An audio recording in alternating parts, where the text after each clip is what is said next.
So as I was watching other videos, such as like the one from Adventures in Game Development, I've always wondered, wow, the engine that they're making seems so legit, and the control that they have over a certain game is so beautiful. And I want to be able to have that power. I want to be able to create something that would make people go, wow.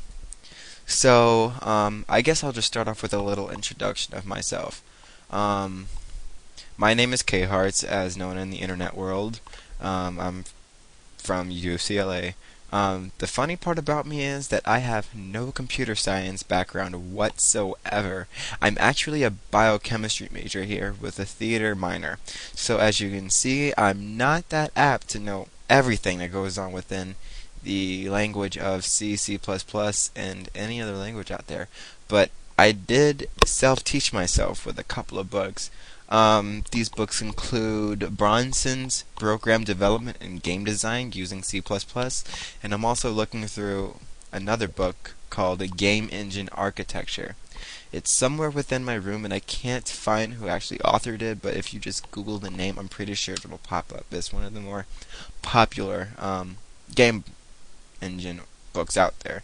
And if you ever visited the Chaosrit forums, there's this guy named Melch. He's been reading it too, and it seems pretty legit so far. So I suggest everyone who's ever interested in thinking about designing a game engine to look at that book, because it does offer amazing information about what goes behind a game engine. So for this or these videos that I'm going to include in this series particularly, it's not supposed to be a tutorial, it's not supposed to be something informative.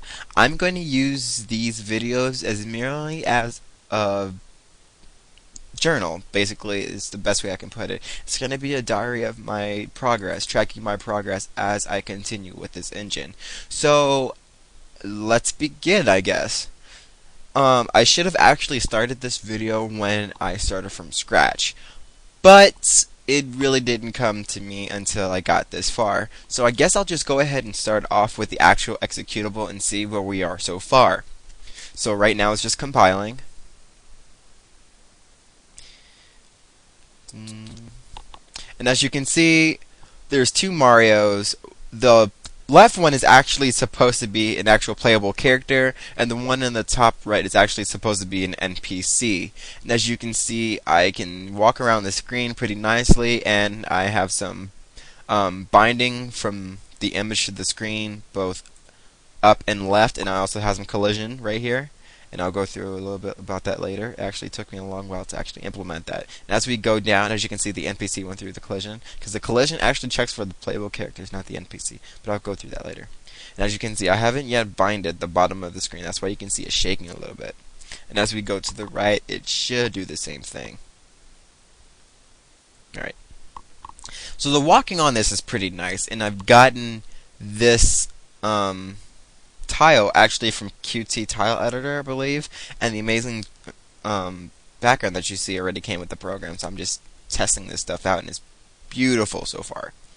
So that's about as far as I got. I'm going to be implementing some cool stuff like NPCs just like not walking and interfering with the class of the playable character. But let me show you how I have code so far. So I'll just start off with the game class.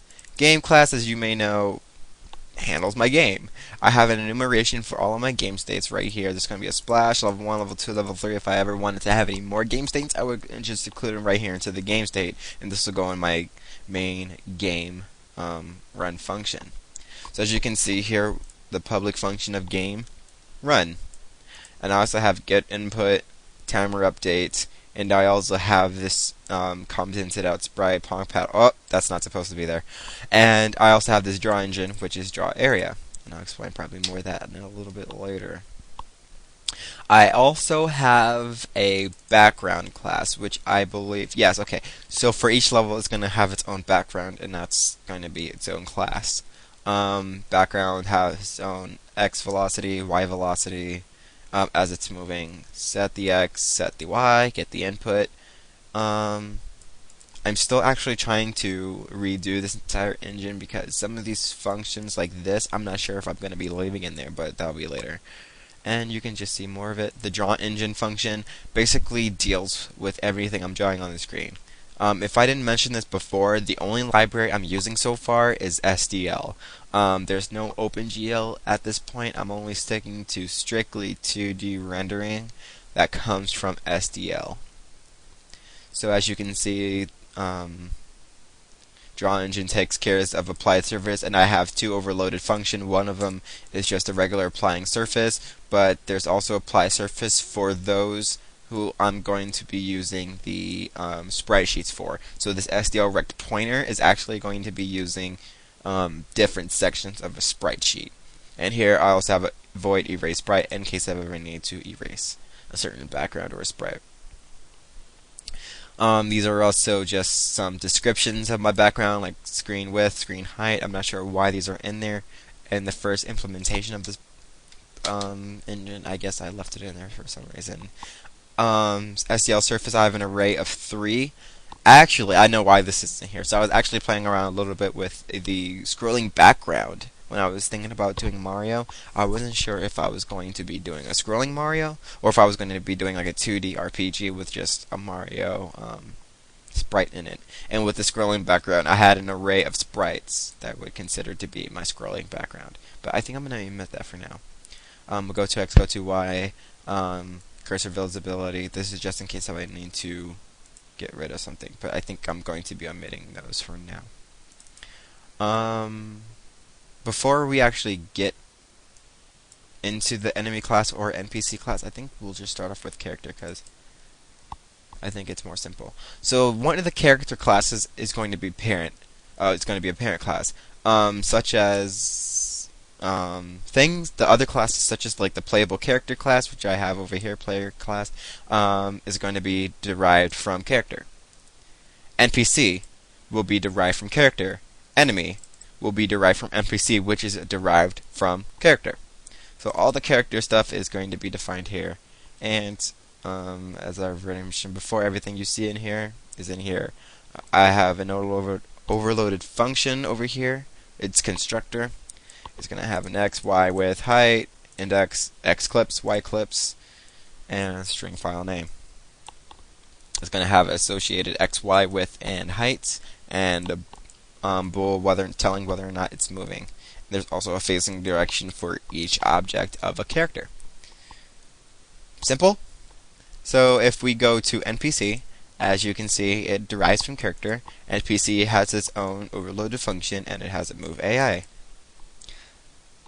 Enemy has a vector, so just in case if an enemy needs to go towards a playable character, he will have that functionality soon, but he only has data members of X and Y for now.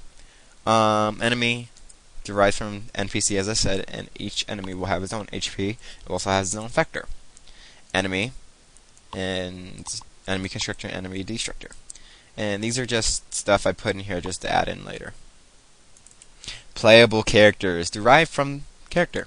So far, I'm just really dumping everything in my public, and I'll sort everything out into its protected and private later. But right now, this one has its own overloaded constructor. This one has input, so when you get input, the playable character should move, and it should move through this later. Timer. Timer is basically something that I use from LazyFu's tutorial, and hopefully it's okay that I use it because it's pretty legit, and I use timers every time I need something to be recorded. Warp, I haven't really gone into the warp yet, but as you can see, there's a little bit here. There's an X and Y position of the warp. It's going to say go to X, go to Y. I'm going to be implementing all of this later. I won't go through all of my functionality of each class, but as you can see, I went pretty in depth with each and every one of them. And, not these one in particular, but this is the main game class, or game function, which contains the main game loop.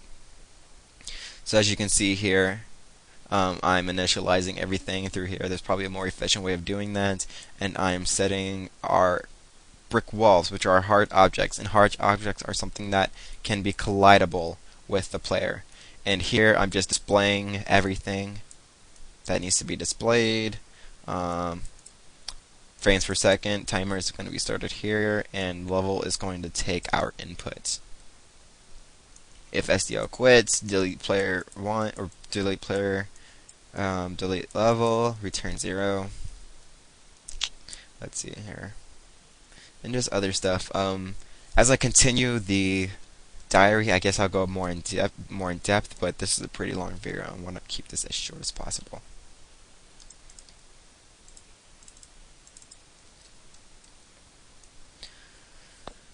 This is the player constructor that I've been using for Mario. Is basically defined right here, and I'm using a little bit of functionality that's given from the library of SDL in order to give me a sprite for each player. And this is a little bit of the movement. It needs a little bit of cleanup. I've been playing around with it it's just for it not to go off the screen or anything. I'm still kind of working on that. It doesn't go off the screen, but it's just I've been checking for it, and I use frames in order to shift the sprites over one, and I'll explain more about that later. But yeah, that's my entire game engine so far. Very rushed, and I'll hopefully make the later videos much more easier to apprehend, because this one was just a little bit rushed and it's a little bit late, and hopefully everything will be better for all from here. Thank you for watching.